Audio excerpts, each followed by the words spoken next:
Fortune Rose took the lead. Queen Genevieve runs on strongly. Fortune Rose just. Queen Genevieve keeps coming, but Fortune Rose. Yeah, she was nice and tough at the line, wasn't she, eh? Fantastic effort there. Well done to everybody involved there with Fortune Rose.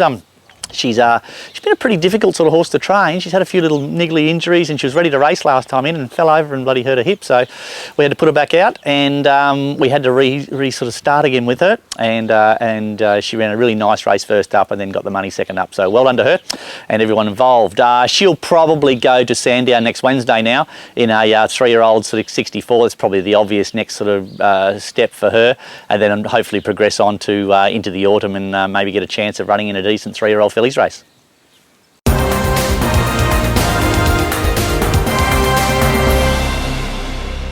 Okay, now runners this week. Pretty busy week this week. Got a couple of runners on most days. Kick off at Donald on Friday. Now, Aloof, he was ready to race the other day, and he bloody got a little foot abscess, but we've sorted that out, and so he's ready to go. Drawn a nice gate. Dylan Dunn rides. He should be right around about the mark, you would think, at Donald on Friday. Pantera Nera, he was a horse that was down in the ballot a lot, and so we had to blinker him up, really ride him aggressive up the bush and get him out of this ballot, and he did that. He ran second. Now we can sort of sit back and we can plan a race for him. So he'll take the blinkers back off him, goes to the 1350. He'll get ridden sort of one out, one back, hopefully, and be hitting the line nice and hard, and I expect him to go really well. He's a really nice horse, but he's pretty young in the head, and he just needs to do a bit of racing. I still reckon he'll win his race or two this time in, and I think we put him away and bring him back sort of as a 4-year-old, and I think he's going to be an absolute ripper. He's just a big kid at the moment. Yeah, now Saturday, head off to Flemington. Prince Ziggy, look, he's a little marvel, isn't he? He just keeps lining up. His work was nice and solid through the week. He looks nice and sound. I can't find anything wrong with him. I'm desperately trying to find an excuse to put him in the paddock and give him a break, but he just keeps fronting up. So he'll go around at Flemington on Saturday. Look, it's a strong race. You don't get races at Flemington on a Saturday that aren't, but he'll be more than competitive, and I know he'll try his hardest, and just needs a bit of a good ride. Unfortunately, Chelsea McFarlane, who's been riding him, is suspended, so Zach Spain goes back on him, and Zach's won a couple of races on him, so that's good. We shouldn't lose too much there. So Ziggy gets his chance at Flemington on Saturday.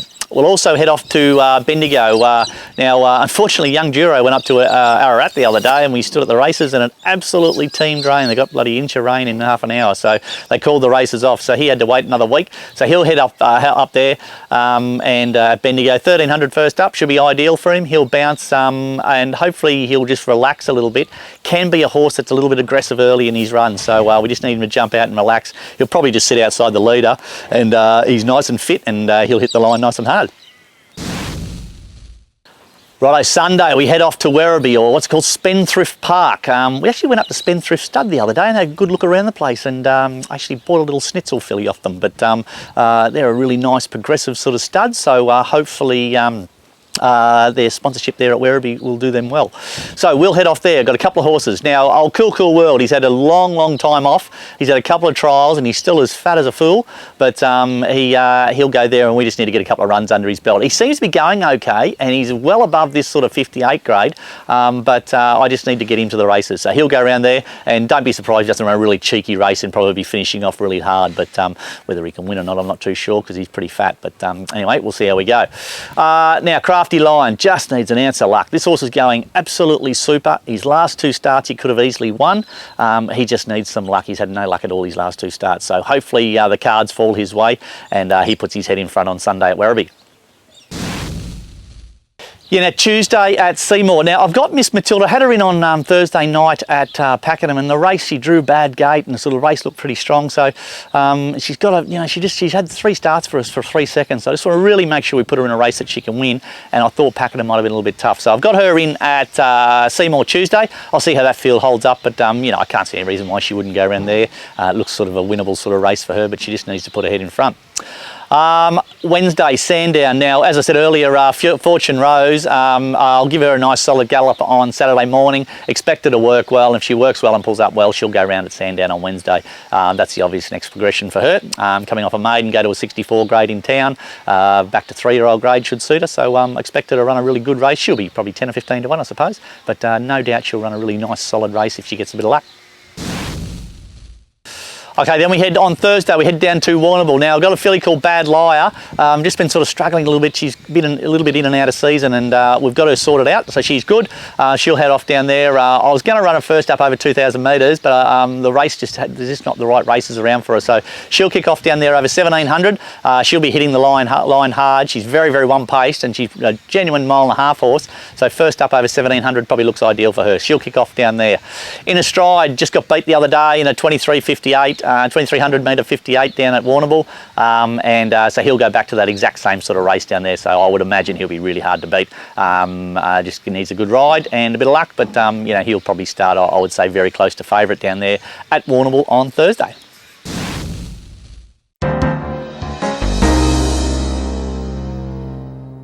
G'day guys, welcome to Around the Stables. This week we'll go with last week's winner, Fortune Rose. She was super impressive winning at Bendigo. She sort of Dylan had to give her a good kick out of the gates, and middle of the race she sort of over raced a bit bad, and sort of coming in the corner it was sort of whether she was going to be able to finish off, but she certainly did that. She actually was sort of holding him on the line, and was quite strong through the line, so that's certainly a positive going forward. She didn't have everything go away, but she still found enough to win. She's a helmet filly that we bought from the Vobis Gold sale, and I reckon the day that she got here Jamie fell in love with it. She's certainly shown that she's got enough ability to go on with it, and she'll go to Sandown next Wednesday, so it'd be awesome to see her put two together and get a city win next to her name.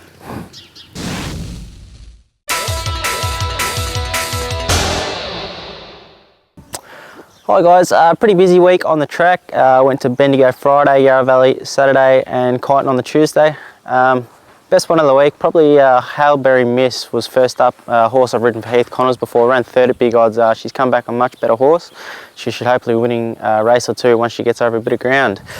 For the week ahead, so far we've got 3 at Donald on the Friday, a couple of good chances there, and I've got 2 for Peter Haythorpe that I rode earlier this week. They'll both go to either Stall Wednesday or Warrnambool Thursday, so look out for them at either of those meetings. Hopefully we can pick up a few more rides in between, and hopefully we got another winner or two to talk about next week.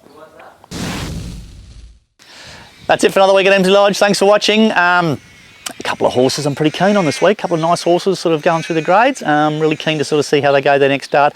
Oh, geez, I'd be disappointed if a couple of these don't run big races, so it'd be worthwhile having a couple of bucks on a few of our horses this week, I hope. A little bit of coolish sort of weather this week, and gives me the opportunity to put my North Melbourne jacket back on. Don't forget, this year will be the year of the kangaroo. Don't say you weren't told. Good friends of ours has got they race a horse called Aloof and Hums with us, and they've also got shares in a horse called Foundry, and it's going in the All-Star Mile. So if you get an opportunity to have a vote in the All-Star Mile, put one in for Foundry for the boys. I'm sure they'll really appreciate it. I think it's right verging on almost getting into the race now. Just needs a little bit of a push over the line. But good luck to the boys if it gets a run. Till next week, see you later. Fair few rides throughout the week, kept pretty busy, went to Yarra Valley, Kyneton, and start again. I can't remember the other track. Right. Bendigo, that's the one. You got one job, that's to stand behind the camera, which is on a tripod, and you still knocked it. Okay.